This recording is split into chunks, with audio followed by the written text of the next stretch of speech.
5 वर्ष के बालक ने केवल 5 महीने में ठाकुर जी की प्राप्ति कर ली। बंधुओं, ठाकुर जी की प्राप्ति में समय कितना लगता है इसका कोई निश्चित क्रम नहीं है। ठाकुर जी 1000 साल में भी नहीं मिलते और ठाकुर जी एक क्षण में भी मिल जाते हैं। तो इसलिए अगर ये पूछा जाए कि ठाकुर जी की प्राप्ति में अवधि कितनी है, समय कितना लगता है, तो समय नहीं लगता। या फिर ठाकुर जी की प्राप्ति के लिए तप कितना, जप कितना, अनुष्ठान कितना, यज्ञ कितना, ये सब भी नहीं होता। ठाकुर जी की प्राप्ति में आपका उत्साह देखा जाता है। उत्साह कितना है, जितना अधिक उत्साह है उतनी जल्दी ठाकुर जी प्राप्त होते हैं। उत्साह मतलब समझते हैं?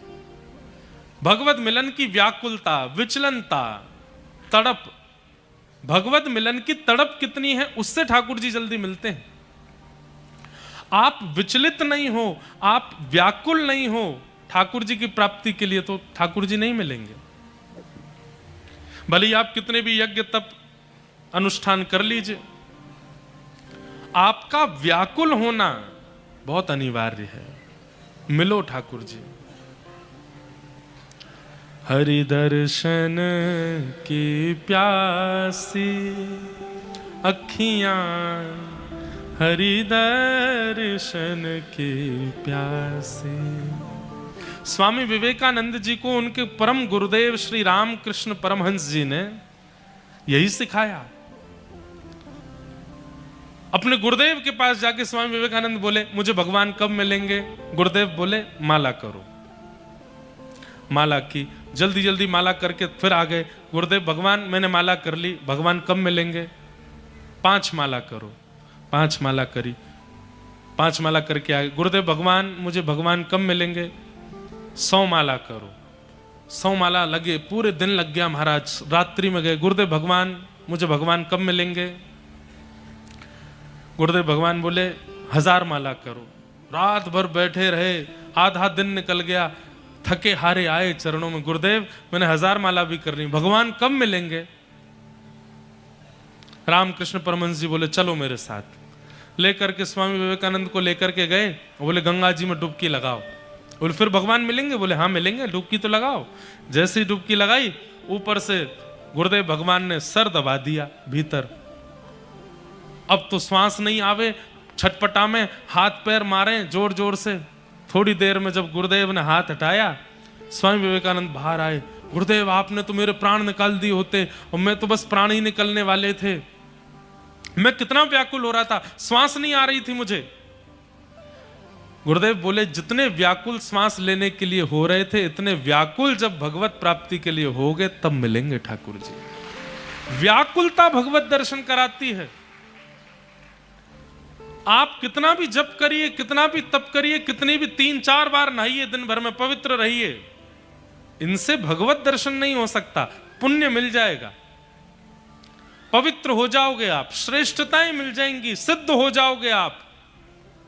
और एक बात बताऊं आपको, बहुत गोपनीय बात है। भगवत प्राप्ति के लिए जब व्यक्ति कार्यरत होता है तो सिद्धियां आती हैं सामने, और वो सिद्धियां रूप बना करके उसको आकर्षित करती हैं कि हम तुम्हारी भजन निष्ठा आदि से बहुत प्रसन्न हैं, तुम चाहो तो हमको स्वीकार कर लो। व्यक्ति पूछता है आपको प्राप्त करने से क्या होगा? तो सिद्धियां बताती हैं, बोले हम तुम्हारे जीवन में आ जाएंगे तो तुमको दूर दराज में क्या चल रहा है पता चल जाएगा, तुम किसी के भी अंदर की बात जान सकते हो, तुम कुछ भी कर सकते हो, तुम जो चाहोगे उस सामने प्रकट करके खा सकते हो, तुम कहीं भी जा सकते हो, बिना विमान के तुम कहीं भी पहुंच सकते हो। ऐसी ऐसी सिद्धियां प्रकट हो जाती हैं सामने। और व्यक्ति अगर उन सिद्धियों को स्वीकार कर लेता है तो एक प्रकार का लोभ ठाकुर जी देते हैं। सिद्धि स्वीकार करते ही फिर ठाकुर जी दूर हो जाते हैं। ठाकुर जी कहते हैं अब इन्हीं के पास रहो। लेकिन आप कहेंगे महाराज जी तो फिर अष्ट सिद्ध नवनिधि के दाता हनुमान जी को सिद्धियां भी हैं और ठाकुर जी भी हैं, वहां कैसे? बात ऐसी है कि अगर आपने ठाकुर जी से पहले सिद्धियों को स्वीकार किया तो ठाकुर जी चले जाएंगे, लेकिन सिद्धियों को स्वीकार ना करके ठाकुर जी की प्रतीक्षा की तो ठाकुर जी जब मिलेंगे तब सिद्धियां अपने आप प्राप्त हो जाएंगी। लेकिन अब बात दो है, जो ठाकुर जी से पहले सिद्धियों को स्वीकार कर लेता है वो सिद्धियों से प्रसिद्धि की कामना करता है, पर ठाकुर जी प्राप्त हो जाने के बाद में सिद्धियों से प्रसिद्धि की कामना नहीं करता।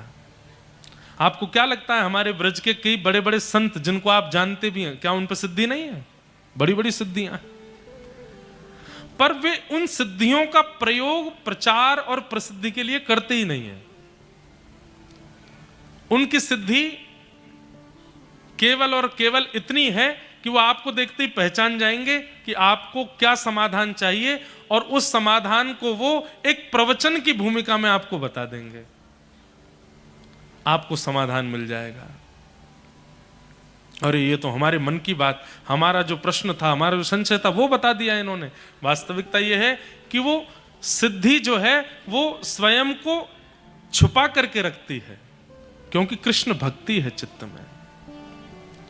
इसलिए हमारी प्रार्थना, कभी अगर सिद्धियां सन्मुख प्रकट हो जाएं, वैसे तो बहुत लंबी यात्रा है सिद्धियों तक पहुंचने की भी, भगवत प्राप्ति में जब आप जाओगे तो बीच में बहुत लोभ आएंगे आपके जीवन में, उन लोभों को स्वीकार मत करना, उनके आगे हाथ जोड़ देना। हम आपसे बस यही प्रार्थना करते हैं, सिद्धियों आप भी कृपा करके ठाकुर जी का दर्शन करा दो, भगवत दर्शन को मत त्यागिएगा।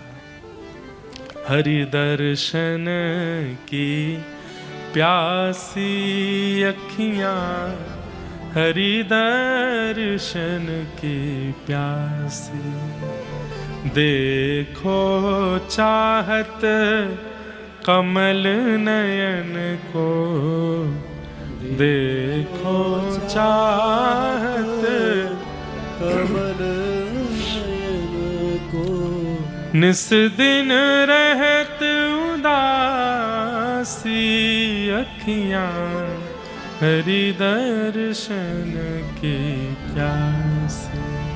ये प्यास ही व्यक्ति को जल के समीप ले जाती है, ऐसे ही दर्शन की प्यास ही भगवत रूपी जल के समीप ले जाती है। आप लगे हैं नाम जप में, आप लगे हैं अनुष्ठान में, आप लगेंगे ठाकुर जी, लगे रहो 1000 साल तक।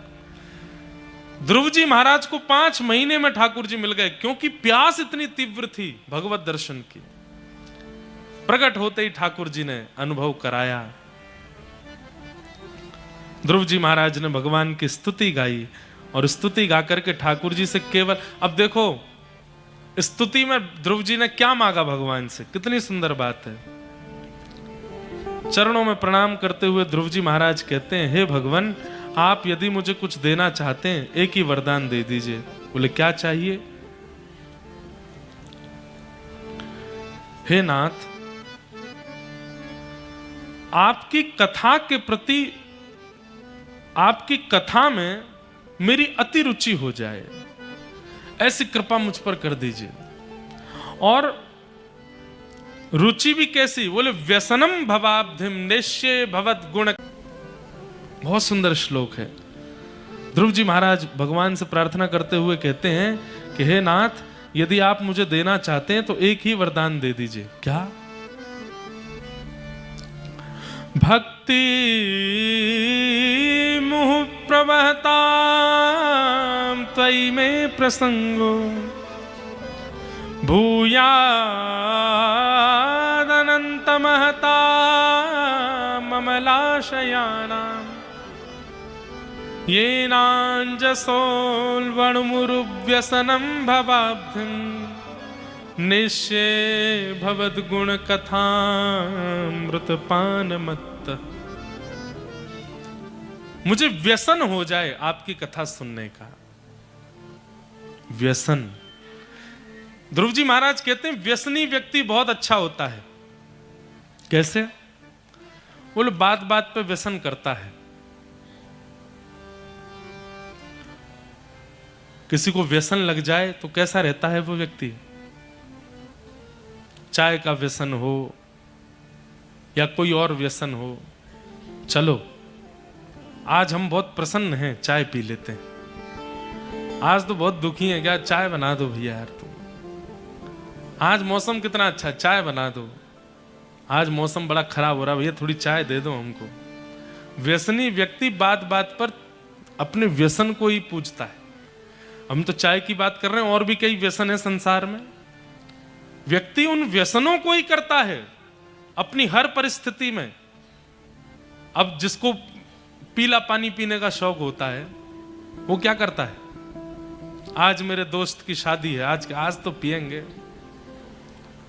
आज पत्नी छोड़ के चली गई, तलाक हो गया, आज वो चलो पी लेते हैं थोड़ी सी, क्या करें, आज हमको बहुत सारे रुपए मिल गए, हमको करोड़ों मिले, आज पी लेते हैं, आज सब लुट गया भैया, खत्म हो गया, अब थोड़ी पी लेते हैं।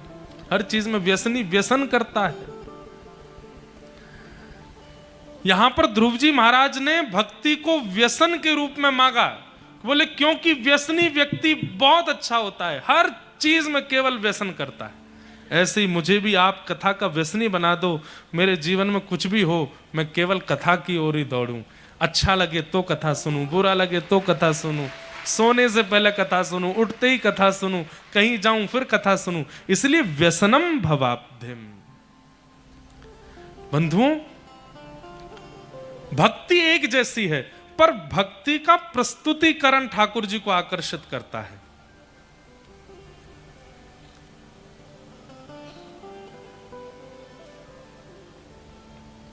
स्कूल में जब हम पढ़ते थे, आप लोग भी पढ़ते थे, तो समर वेकेशन में हॉलीडे होमवर्क्स मिलते थे।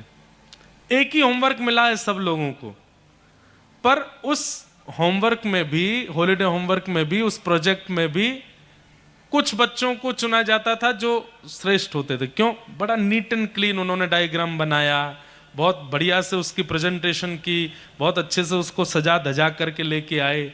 ऐसे बच्चे बना बना के लाते थे स्कूल में डायग्राम, वो थर्माकोल पे वॉल्केनो बना रहे हैं, कभी कुछ बना रहे हैं, कभी कुछ। तो कई बच्चे उसमें बहुत अच्छी प्रेजेंटेशन करके आते, तो फिर क्लास टीचर कहता भाई सबने बनाया बहुत अच्छा, पर इसका सबसे बढ़िया। और जिसका सबसे अच्छा होता था उसको फिर प्रदर्शनी में रखा जाता था, सबको देखें ये हमारे स्कूल के बच्चों ने बनाया। ऐसे ही अब मुझसे पीछे तक हजारों लोग हैं, सबको पता है भक्ति कैसे करनी है, राधा नाम कैसे लेना, कृष्ण नाम कैसे गाना, महामंत्र कैसे करना, हम सब करते भी हैं। पर हम सबके डायग्राम्स में जिसकी प्रेजेंटेशन अच्छी होती है, जिसकी प्रेजेंटेशन में नीट एंड क्लीन होती है, बहुत लगन के साथ में जिसने प्रस्तुत किया होता है, उसी के भाव को प्रदर्शनी में रखा जाता है। ठाकुर जी उसी को स्वीकार करते हैं। यहां बैठा हर व्यक्ति भगवान नाम गाता है, पर उसका प्रस्तुतिकरण कैसा है? मीराबाई का प्रस्तुतिकरण अद्भुत है, भक्त प्रहलाद का प्रस्तुतिकरण अद्भुत है। हमारा प्रस्तुतिकरण, उसमें कुछ नवीनता है ही नहीं, कुछ नया है ही नहीं, वैसा एज इट इज है, जैसा पहले था वैसा आज, वैसा ही कल। हर दिन कुछ नया कीजिए भक्ति में। अगर भगवत प्राप्ति करना चाहते हैं तो अपनी प्रस्तुति को सुधारो। ध्रुव जी महाराज ने भगवान की स्तुति गाई, ठाकुर जी ने उन पर कृपा की। ध्रुव जी के वंश में आगे राजा बैन हुए, बैन के पृथु हुए, पृथु महाराज ने इस धरती को पृथ्वी बनाया। इस प्रकार संपूर्ण कथा आदि सब यहाँ श्रवण कराई गई। तत्पश्चात भूगोल खगोल का वर्णन, नरकों का वर्णन, सबको हम प्रणाम मात्र कर रहे हैं क्योंकि बहुत विषय है। और आगे फिर प्रहलाद जी महाराज का चरित्र आया। तत्पश्चात देवासुर संग्राम और बलि के ऊपर वामन भगवान कृपा करने के लिए गए, यह सब प्रसंग सुनाए गए। नवम स्कंद में फिर सूर्यवंशी राजाओं की कथा सुनाई गई। इसी सूर्यवंश में भगवान श्री राम का प्रादुर्भाव हुआ। सब लोग हाथ जोड़ के प्रभु श्री राम को प्रणाम करो। गुरुवर थे त्यक्त राज्यो व्यचर धनुवनम पद्म पद्भ्याम प्रियाया। ये एक श्लोकीय रामायण है, ध्यान से सुनिएगा। गुरुवर थे त्यक्त राज्यो व्यचर धनुवनम पद्म पद्भ्याम प्रियाया। पाणिस्पर्शा क्षमाभ्याम मृजद पथरुजो यो हरिन्द्रानुजाभ्याम। वैरूप्या शूर्पणख्या प्रिय विरह रुष रोपित ब्रूविजम्भः तस्ताब्ध बद्ध सेतु खलदवदहन कौशलेन्द्रोवतान्नः। बोलो राजा रामचंद्र भगवान की। एक श्लोक में राम कथा और 2 अध्यायों में राम कथा भागवत में सुनाई गई, जिसे सुक रामायण कहते हैं। उन्हें हम प्रणाम करते हैं। तत्पश्चात चंद्रवंश के राजाओं की कथा सुनाई और इसी चंद्रवंश में प्रकट हुए भगवान श्री कृष्ण। अब हम कृष्ण कथा की ओर बढ़ेंगे। सब लोग कमर कस के बैठना, उत्सव मनेगा, खूब आनंद होगा। आज सागर वृंदावन गोकुल का रूप धारण करेगा। 10वें स्कंद में भगवान के मधुर उत्सव की कथा, प्राकट्य की कथा सुनाई गई, जहां परीक्षित जी महाराज सुखदेव जी से कहते हैं कि भगवान, आपने समस्त चरित्र मुझे,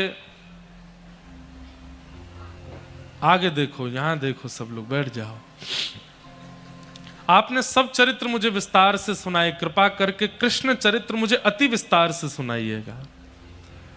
कथितो वंश विस्तारो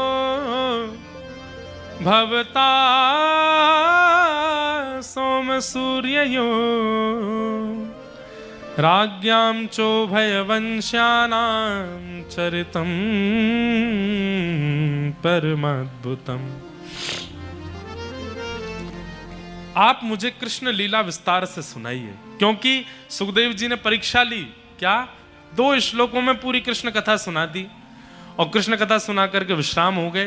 तब परीक्षित जी ने चरणों में प्रणाम करते हुए कहा, भगवान, आप किसी की भी कथा सूक्ष्म सुनाइए, चलेगा, लेकिन कृष्ण लीला तो मुझे विस्तार से सुननी है।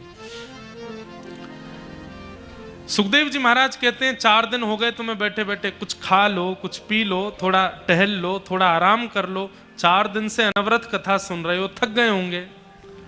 परीक्षित जी महाराज कहते हैं, भगवान, अब मुझे थकान नहीं हो रही है। आपके मुख से इतनी सुंदर कथा जब चलती है, मुझे भूख नहीं लगती, मुझे प्यास नहीं लगती, मुझे समय का पता नहीं चलता, मुझे निद्रा नहीं आती। अब तो बस मुझे यही लग रहा है कि बस ये 7 दिन पूरे हों और तक्षक सर्प आए, उससे पहले मुझे श्याम सुंदर की प्राप्ति हो जाए। अब मुझे भूख प्यास नहीं। बंधुओं, प्रेम का एक स्वभाव होता है, बहुत ध्यान से सुनिए, सब लोग इधर देखो। हम संसारी प्रेम की बात नहीं करते, तो इसलिए आजकल के लड़का लड़की वो वाली बात नहीं समझा करो, अपने मतलब की बात नहीं सुनना। प्रेम का एक स्वभाव होता है। क्या? प्रेम निद्रा उड़ा देता है, नींद नहीं आती। आप लोग कहेंगे ये तो संसार वाले प्रेम में भी होता है, पर संसार वाले प्रेम में कितने दिन होता है? 10 दिन, 15 दिन, 1 महीना, 1.5 महीना, फिर नहीं होता। पर ठाकुर जी के प्रति जिसकी प्रीति लगती है ना, उसकी जीवन भर की निद्रा उड़ जाती है। हम प्रमाण के रूप में केलीकुंज वाले महाराज जी का नाम इसलिए लेते हैं क्योंकि उनको सब जानते हैं, पर उनके अलावा भी बहुत संत हैं वृंदावन में। और केलीकुंज वाले महाराज जी कितने बजे पद यात्रा पे? पहले तो 2:30 बजे जाते थे, अब 4 बजे जाते हैं। सोते नहीं है। आप लोगों को लगता होगा वो 5-6 बजे सो जाते होंगे, नहीं, निद्रा ही नहीं है, क्योंकि भगवत प्रेम ऐसा चित्त में आ चुका है कि अब निद्रा की इच्छा नहीं है। हमारे ब्रज में एक महात्मा रहते थे, उनकी बात सुनो आप, उनको घड़ी वाले बाबा बोलते थे सब, अब नहीं है। एक यजमान सेठ कोई उनको गद्दा दे गया, उन्होंने क्या किया, गद्दा फाड़ के अंदर से सारी रुई निकाल दी और उसमें कंकड़ भर दिए भीतर, और कंकड़ भर के अब उस गद्दे पे बैठे। किसी ने पूछा, बाबा आपने कंकड़ क्यों रख दिए? बोले क्योंकि असुविधा होगी तो निद्रा नहीं आएगी, और जब भयंकर निद्रा आती है तो फिर असुविधा भी नहीं रहती, तो पर जब जरूरत होगी निद्रा की तभी सोऊंगा मैं, हर समय नहीं सोऊंगा। इसलिए कंकड़ भर के गद्दे में बैठते थे। क्यों? बाकी का समय क्या करें? बोले केवल हरि नाम, केवल भजन, केवल चिंतन। घड़ी वाले बाबा इसलिए बोलते थे क्योंकि वो पैरों में घड़ी पहनते थे। उनसे किसी ने कहा, पैरों में घड़ी क्यों? बोले क्योंकि वक्त, समय, गति निश्चित करता है, और गति पैरों में होती है, इसलिए पैरों को हम घड़ी पहनाते हैं ताकि गति हमारी बिगड़े ना। अद्भुत उनका चिंतन। तो प्रेम जब प्रकट होता है ना चित्त में, निद्रा चली जाती है। प्रेम जब प्रकट होता है चित्त में तो भूख मर जाती है। प्रेम जब प्रकट होता है चित्त में तो प्यास चली जाती है। प्रेम जब प्रकट होता है चित्त में तो व्यक्ति सजना सवरना भूल जाता है। प्रेम जब प्रकट होता है चित्त में तो मौन रहने की इच्छा होती है, कम बोलूं मैं, मुझसे कोई बात ना करे। प्रेम जब चित्त में प्रकट होता है तब एकांतवास की इच्छा होती है। प्रेम जब चित्त में प्रकट होता है किसी से मिलने का मन नहीं होता। और ऐसा प्रेम 10, 15, 20 दिन में खत्म हो जाए तो वो प्यार था, वो प्रेम नहीं था, वो आसक्ति थी। लेकिन वो प्रेम महीनों सालों तक चलता रहे। हमारे बरसाने में एक महाराज जी विराजते हैं, श्री विनोद बाबा महाराज, पंडित श्री विनोद बाबा महाराज। 2-2.5 घंटा 3 घंटा सोते होंगे बस, और ऐसे प्रेम भाव में विराजते हैं बरसाने में, वहीं निवास करते हैं और केवल श्री जी का चिंतन करते रहते हैं, श्री जी के भाव में रहते हैं। भूख नहीं लगती, प्यास नहीं लगती। और प्रेमी व्यक्ति का एक और लक्षण होता है, क्या? स्वयं नहीं खाता पर सबको खिलाता है, स्वयं नहीं पिएगा पर सबको पिलाएगा। पानी, कुछ और नहीं समझना। हमको बहुत कोड कर करके बोलनी पड़ती है बातें, आगे पीछे से काट के कुछ डाल दिया तो। स्वयं नहीं सोएगा पर सबकी चिंता सोने की करेगा। ये प्रेमी का लक्षण होता है। मुझे भूख नहीं है, मुझे प्यास नहीं है, मुझे निद्रा नहीं है, ऐसा परीक्षित जी कहते हैं सुखदेव जी से कि आप तो बस केवल कथा सुनाइए।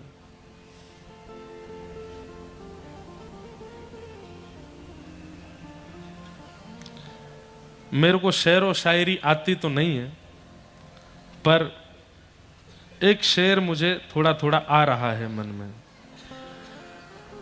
अब ये शेर है कि पंक्ति है कि पोयम है पता नहीं। प्रेम परिचय को पहचान बना देता है, प्रेम वीराने को गुलिस्तान बना देता है। मैं आप बीती कहता हूं गैरों की नहीं, प्रेम इंसान को भगवान बना देता है। पर वो प्रेम, अंत में कह दूं, संसार में किसी से नहीं हो सकता। होगा तो ठाकुर जी से ही होगा। संसार में आसक्ति होती है, संसार में प्यार होता है, प्रेम नहीं होता। परीक्षित को प्रेम हो गया है कथा से, और अब उनको निद्रा नहीं, भूख नहीं, प्यास नहीं, बस हाथ जोड़ के निवेदन कर रहे हैं कि आप तो बस कथा सुनाओ। तब कहते हैं श्री सुखदेव जी महाराज, ऐसी स्थिति जब बनती है तब व्यक्ति निर्गुण कहलाता है और तभी कृष्ण प्रकट होते हैं, तभी कथा में कृष्ण लीला होगी। अब मैं तुम्हें कृष्ण चरित्र सुनाता हूं कि वसुदेव गृहे साक्षात भगवान पुरुष पर जनिष्यते तत्प्रियार्थम सभवन्तु सुरस्त्रिय। भगवान ने आकाशवाणी करते हुए पृथ्वी को आश्वासन किया, तुम चिंता मत करो पृथ्वी, मैं जल्दी ही अवतार लेने वाला हूं, वसुदेव जी के यहां श्री कृष्ण का रूप धारण करके आने वाला हूं। ये आकाशवाणी देवताओं ने सुनी, सब देवी देवताओं ने पृथ्वी पर आकर के अपने अपने रूप धारण कर लिए, सबने आकर के अपना अपना स्वरूप बनाया। यहां कंस अपनी बहन देवकी का विवाह वसुदेव जी से करके उसको विदा करने के लिए जब निकलता है, तभी देवता आकाशवाणी करते हैं कि इसी बहन का अष्टम गर्भ तुम्हारा काल होगा। सुनते ही कंस को क्रोध आया, तलवार निकाल करके सर धड़ से अलग करने का प्रयास करने लगा। वसुदेव जी ने चरणों में प्रणाम करके कहा, जितनी संतान होगी हम सब तुमको दे देंगे, बहन पर आक्रमण मत करो। 6 बालकों को कंस ने मार दिया, 7वें बालक के रूप में बलराम जी पधारे। पर भगवान ने योग माया से निवेदन किया कि आप जाकर के हमारे जो बड़े भैया बलराम जी हैं, इनको रोहिणी मैया के गर्भ में विराजमान करवाओ। वसुदेव जी महाराज की 7 पत्नियां हैं, उनमें से एक पत्नी है रोहिणी और एक पत्नी है, सबसे छोटी पत्नी है देवकी। देवकी मैया के गर्भ में कुछ महीने बलराम जी रहे, उसके बाद योग माया यानी कि वैष्णो देवी, उन्होंने उस बालक को रोहिणी मैया के गर्भ में स्थानांतरित कर दिया और कंस को खबर मिली कि 7वां बालक गर्भ में ही नष्ट हो गया। अब आई 8वें की बारी। कंस ने सैनिक लगा दिए, डबल डबल ताले लगवा दिए, कहीं से भी निकल के भागने ना पाए मेरा शत्रु। लेकिन जैसे ही ठाकुर जी के प्राकट्य का समय आया, भादों का महीना, अष्टमी तिथि, मंदम मंदम जलधरा। आज भी बंधुओं, आपको एक आश्चर्य की बात बता रहे हैं हम, आज भी जन्माष्टमी के दिन हमारे व्रज में बारिश ना हो ऐसा होता ही नहीं है, होता है। हर जन्माष्टमी में वर्षा होती है और ताबड़तोड़ बारिश नहीं होती, मूसलाधार बारिश नहीं होती, मंदम मंदम ऐसी रिमझिम, चाहे एक बूंद गिरेगी जरूर हर जन्म। एक बात आपको एक अनुभव अपना बताऊं, पर्सनल अनुभव। मैं इस बार रथ यात्रा में जगन्नाथपुरी दर्शन करने गया और जब जगन्नाथ भगवान पहुंडी करते हैं, मतलब उल्टी यात्रा करते हैं, बाहुड़ा यात्रा बोलते हैं उसको, जब गुंडीचा से वापस रथ आता, बंधुओं एक बार अपने जीवन में रथ यात्रा का दर्शन जरूर कीजिएगा। आप ये सोच लीजिए, त्रिलोकीनाथ ब्रह्मांड नायक भगवान स्वयं रथ पर आरूढ़ होकर के पूरे विश्व को दर्शन देते हुए चलते हैं महाप्रभु जगन्नाथ जी।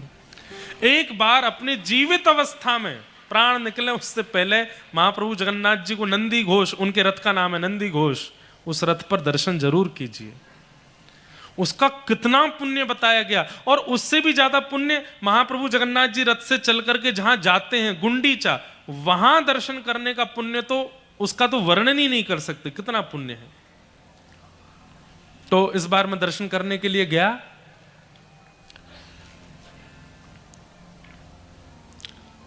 तो स्कंद पुराण में नारद जी महाराज ने पूछा व्यास जी से कि भगवान का जो ये जगन्नाथ विग्रह है, ये तो लकड़ी का है, दारू ब्रह्म है, लकड़ी को दारू कहते हैं, दारू ब्रह्म है जगन्नाथ जी, लकड़ी के हैं।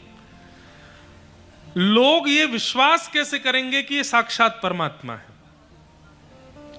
तब कहीं शास्त्रों में इसका वर्णन करते हुए प्रमाणित रूप से कहा गया, बोले ये जब जब मंदिर से बाहर निकलेंगे और सूर्य की पहली किरण इन पर पड़ेगी तब वर्षा होगी, ये प्रमाण होगा कि ये परमात्मा है। तो मैं गया दर्शन करने के लिए, तो जब हमको तो सब मठ मंदिर के लोग जान जाते हैं, हमारी कथा वक्ता होने का एक बहुत बड़ा फायदा, हमको सारे पुजारी सब मठ मंदिर के महंत सब जानते हैं, खींच खांच के हमको अंदर ले जाते हैं। तो वहाँ ऐसा नियम है कि जब जगन्नाथ जी, जहाँ कैमरे नहीं जाते वहाँ की बात बता रहे हैं, जगन्नाथ जी मंदिर से निकलते हैं तो वहाँ पर जगन्नाथपुरी में जितने मठ हैं सब मठ के आचार्य लोग अपने यहाँ से प्रसादी बना के लाते हैं और महाप्रभु जगन्नाथ जी उनकी तरफ बस ऐसे मुंह करके देखते हैं, सबका प्रसाद स्वीकार करते हैं। तो एक मठ के महाराज जी ने हमको अपने पास खड़ा कर लिया, बोले जगन्नाथ जी सबसे पास में यहीं से दिखेंगे, आप खड़े हो जाओ। तो मुझसे वो चर्चा कर रहे थे, बोले इंद्रेश जी ऐसा शास्त्रों में वर्णन है कि महाप्रभु जगन्नाथ जी जब भी बाहर आएंगे और सूर्य की किरण पहली उन पर पड़ेगी तो वर्षा की एक बूंद गिरेगी जरूर। तो मेरे मन में ऐसी भावना उत्पन्न होने लगी कि लाला तू हमारे ब्रज को है, कहीं अब के बाहर आयो वर्षा नहीं भई तो हमारी तो नाक कट जाएगी यहां से। तो जैसे अपने गांव का व्यक्ति किसी प्रतियोगिता में भाग ले तो यूं रहता है जीते, ऐसी भावना चित्त में आने लगी। हमारे ब्रज में एक रसिया गाते हैं, ब्रज की तो है लाज मुकुटवारे ब्रज की तो है। अरे भैया ब्रजवासी की लाज रखियो। तो मन में घबराहट हो रही थी, क्यों? क्योंकि दूर दूर तक एक भी बादल नहीं आकाश में, तमतमाता हुआ जून जुलाई के महीने में होती है रथ यात्रा, भीषण गर्मी। मैं कहूं ऊपर एक वो बादल नहीं है। और वो विजय घंट बजाते हैं वहां पर जब जगन्नाथ जी चलते हैं ना, तो ऐसे पंडा पुजारियों के कंधे पे हाथ धर के वो अनुभव कैसा है मैं क्या बताऊं, रोंगटे खड़े होते हैं स्मरण करके। तो सबसे पहले मंदिर से बाहर आते हैं सुदर्शन जी।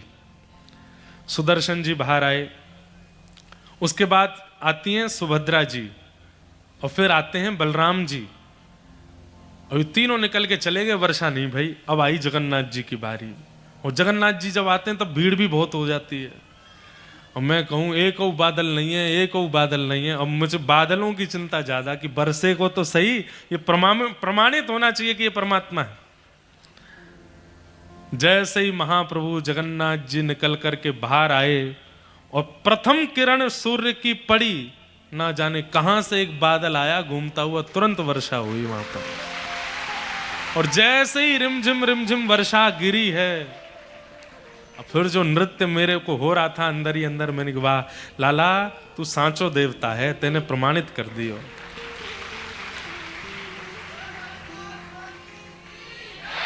ऐसे नहीं, हमारे पीछे गाओ, जगन्नाथ चक्का नैन, जगन्नाथ चक्का नैन, नीलाचल वारे तू न संभाले तो हमें कौन संभाले हो।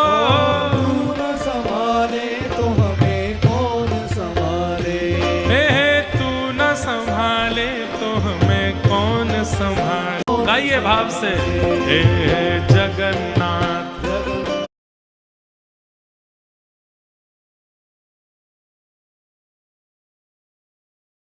जगन्नाथ चक्का नैन, हे जगन्नाथ चक्का नैन, हे नीलाचल वारे तू न संभाले तो हमें कौन संभाले। तू न संभाले तो हमें कौन संभाले, मेरी ये नैया है सिर्फ तेरे हवाले, मेरी ये नैया है सिर्फ तेरे हवाले, मेरी ये नैया है सिर्फ तेरे हवाले, मेरी ये नैया है सिर्फ तेरे हवाले। हमें तू न संभाले तो हमें कौन संभाले हो। तू न संभाले तो हमें कौन संभाले, हे जगन्नाथ जगन्नाथ चक्का नैन, चक्का नैन, हे जगन्नाथ जगन्नाथ चक्का नैन, चक्का नैन, नीलाचल वरे तू न संभाले तो हमें कौन संभाले।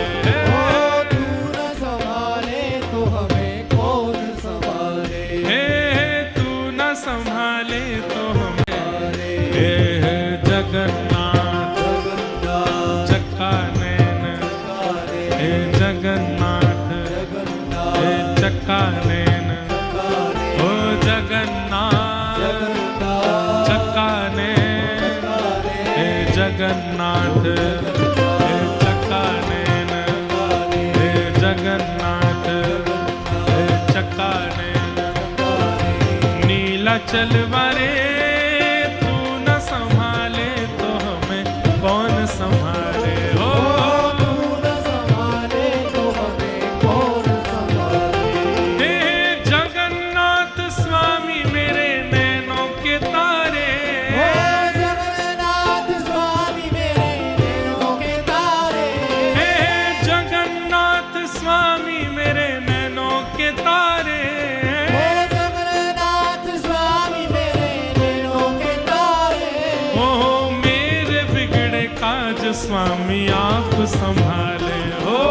मेरे बिगड़े काज स्वामी आप संभाले, हाँ मेरे सगरे काज स्वामी आप संभाले हो। मेरे सगरे काज स्वामी भुजा उठा के वेग से कहो, हे जगन्नाथ जगन्नाथ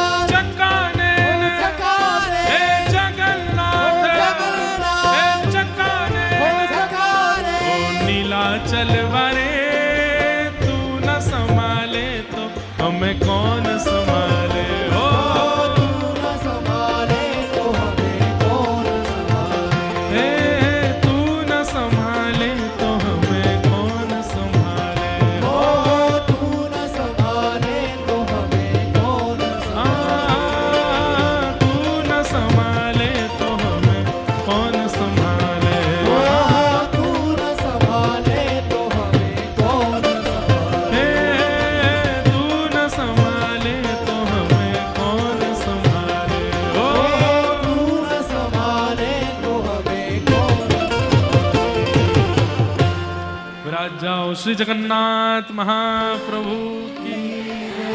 हमें सुनानी तो नहीं थी ये कथा, पर आ गई मुख पे तो हमने कह दी है। यहां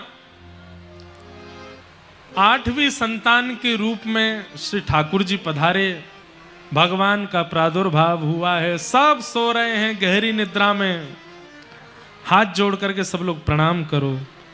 तम अद्भुतम बालकमंबुजक्षणम चतुर्भुजम शंख गदायुधायुधम श्रीवत्सलक्ष्मं गलसौभकौस्तुभं पीतांबरम सांद्रपयोधसौभगम। आहा, ठाकुर जी का प्रादुर्भाव हुआ। वसुदेव देव की मैया ने चरणों में प्रणाम किया। ठाकुर जी ने बाल रूप धारण किया। मैया से कहा, मैया अब 11 वर्ष 56 दिन की प्रतीक्षा करो, हम ब्रज में लीला करके आएंगे।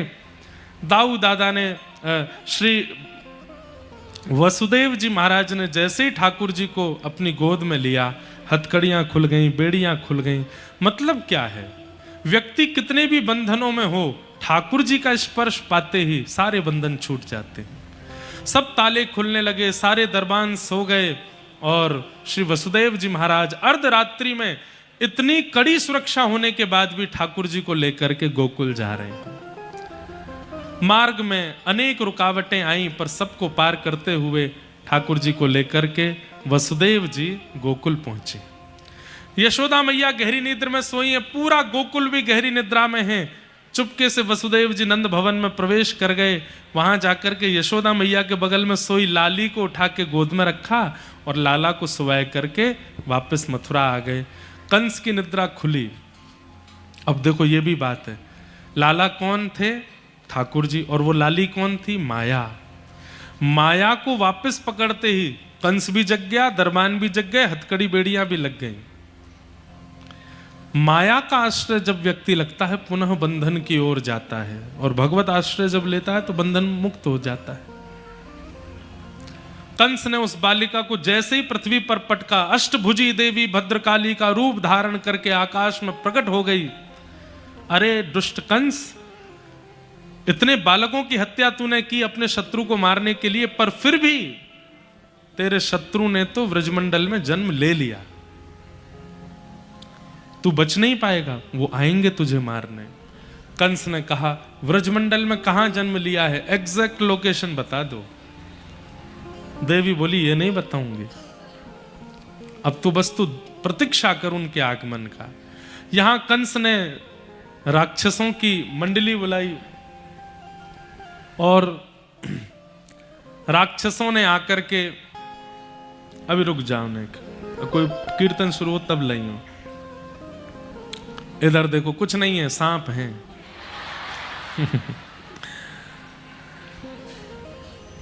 यहां कंस को करने दीजिए वो जो कर रहे हैं, हम लोग गोकुल चलते हैं।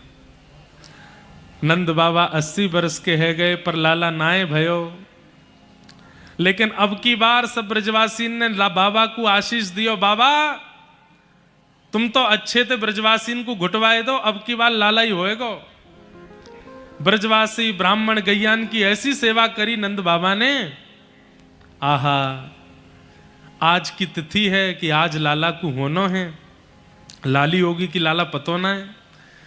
नंद बाबा की 2 बहन नंदा सुनंदा, ये दोनों सबसे पहले उठी और उठ करके सीधे नंद भवन में गईं। नंद भवन में जाकर के देखी नंदरानी यशोदा मैया गहरी निद्रा में सोई हैं, पर बगल में नीलमणि जैसो एक बालक सोयो है, चदरिया ओढ़ के। लालाए की लाली जे ना पतो। आपकी बुंदेलखंडी और हमारी ब्रजभाषा थोड़ी थोड़ी मिलेगी, कहीं कहीं मिलेगी। कल कोई आए, वो कह रहे थे कि हमारी बुंदेलखंड की भाषा में तो सबकी भाषाएं उधार है, सबकी भाषा आ जाती है। हमने कही आपकी बुंदेलखंड की भाषा में उधार नहीं, आपकी बुंदेलखंड से सब भाषाओं ने उधार ले रखा है, ऐसा कहो। सारी भाषाओं में बुंदेलखंड का कुछ ना कुछ भाव आ ही जाता है, ब्रज भाषा में भी आता है। पर हाँ ये बात है, बाकी सब भाषाओं ने उधार लिया है, ब्रजवासियों ने नहीं लिया। ब्रज भाषा तो स्वतंत्र है अपनी, ठाकुर जी की भाषा है। नंदा सुनंदा दोनों गईं और जैसी जाय करके देखो महाराज यशोदा मैया के बगल में नीलमणि जैसो बालक कुल बुलाए रहे हो, हाथ पाम चलाए रहो, लेकिन यो न पतो कि लाला है कि लाली। नंदा सुनंदा बोली अरे बहन एक लाला है जाए फिर भली 6 लाली है जाए, एक लाला तो होए। दूसरी बोली अब चदरिया हटाए के देख तो सही लाला है कि लाली। बोले कहीं लाली ना हो। बोले लाली है वैसे और तो कोई दिक्कत नहीं, पर हम भुआ है ना, अब लाली के प्रति तो न दया सी आ जाए। अब बातें कहा काम करामेंगी, वाके कानू ना पकड़ सके, बातें कछु कहू ना सके। अब हम भुआ कल को आमेंगी, लाला होएगा तो पाम छुवाएंगी, बातें बाजार से सामान मंगवाएंगी, अपनो सामान उठवाएंगी, कानू मरोड़ूंगी, मारेंगी, पामू दबामेंगी, सबरी सेवा करवे को अवसर मिलेगा लाला होएगा तो।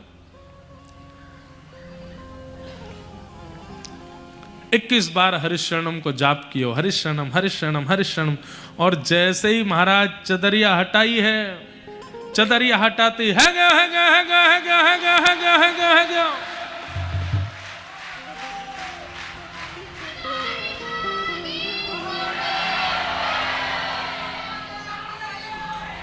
ऐसे आनंद नहीं आवेगो। जब तक एक साथ सबरे नहीं पूछेंगे तब तक काम नहीं बनेगा। है गया है गया है गया है गया है गया। हम ना बता रहे कहा भयो, पहले हमको बताओ कि हमको कहां मिलेगो तब बताएंगे। कछु ना चिरौंजी की बर्फी ले आओगे बस, सागर वारे इन पे वही धरी है। पूछो एक बार कहा भयो। अरे भैया आप सबन के प्रेम के फलस्वरूप नंदरानी के लाला भयो है। बधाई हो बधाई हो बधाई हो। पूरे ब्रजमंडल में हवा की तरह बात फैल गई कि नंद बाबा के लाला भयो है। नंद बाबा को पतो चली, जमुना जी में स्नान कियो, पीले वस्त्र पहने और महाराज ब्राह्मणन की टोली पहुंच गई। स्वस्ति वाचन है रहे है। पूरे वृंदावन में, पूरे गोकुल में, पूरे ब्रजमंडल में सब यही गा रहे हैं। हो ब्रज में है रही जय जयकार नंद घर लाला जायो है। ब्रज में है रही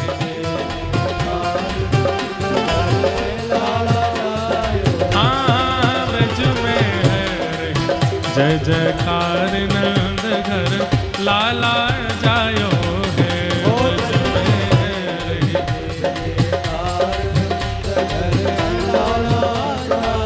लाला जायो है, नंद रानी ने लाला जायो है। हाँ लाला जायो है, नंद रानी ने लाला जायो है। अरे हाँ लाला जायो है, यशोदा ने लाला जायो है। हाँ लाला जायो है, यशोदा ने लाला जायो है। दोनों भुजा उठा करके बोलना है। और जो नहीं गावेगो, नहीं बोलेगो, नहीं नाचेगो, वाकू अपने बगल वाले की सौगंध है। हो ब्रज में, हो ब्रज में, हो ब्रज में है जय जयकार नंद घर लाला जायो है। ब्रज में है लाला जायो। हाँ ब्रज में जय जयकार नंद घर लाला जायो है। ब्रज में है जयकार नंद घर लाला। बलनंद के लाला की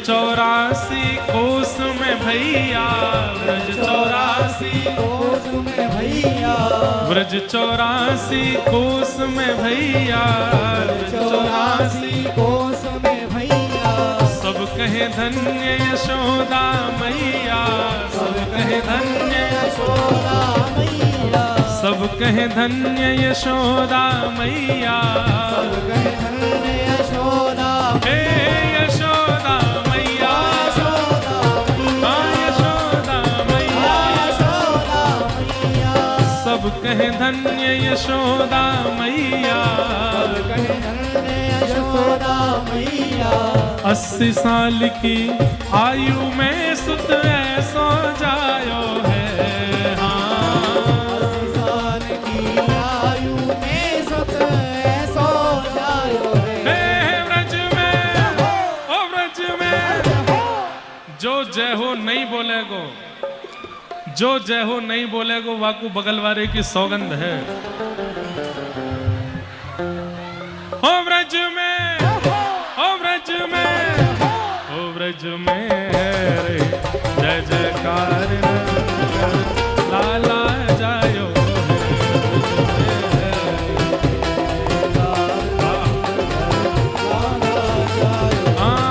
ब्रज में है रही जय जयकार नंदगर लाला जायो है।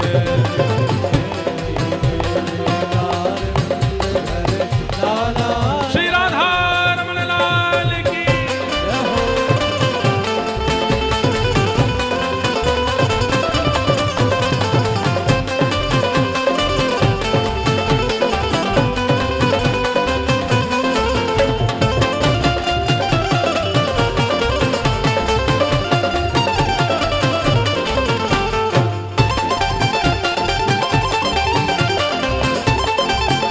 वननंद के लाला की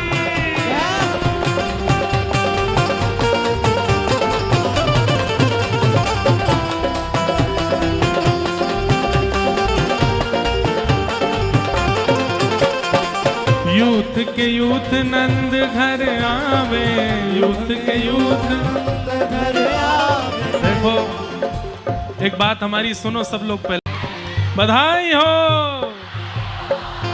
आपकी आवाज वैसे इतनी तेज होनी चाहिए कि इनका रोना निकल आवे, तब मानो बधाई भाई। आओ मत न, एक देर रुक जाओ थोड़ा, आप लोग पीछे जाओ, सब लोग पीछे, इतनी जगह खाली है, पीछे की ओर जाओ, व्यवस्थाएं बिगाड़िए नहीं, सब लोग थोड़े थोड़े पीछे जाओ, नेक नेक पीछे जाओ। देखो एक बात हमारी सुनो, हमारा भी नीचे आने का मन है, लेकिन हम तभी आएंगे जब आप पीछे जाओगे। पहले पीछे जाओ, पहले पीछे जाओ। अरे भैया तुम तो कर लो कथा।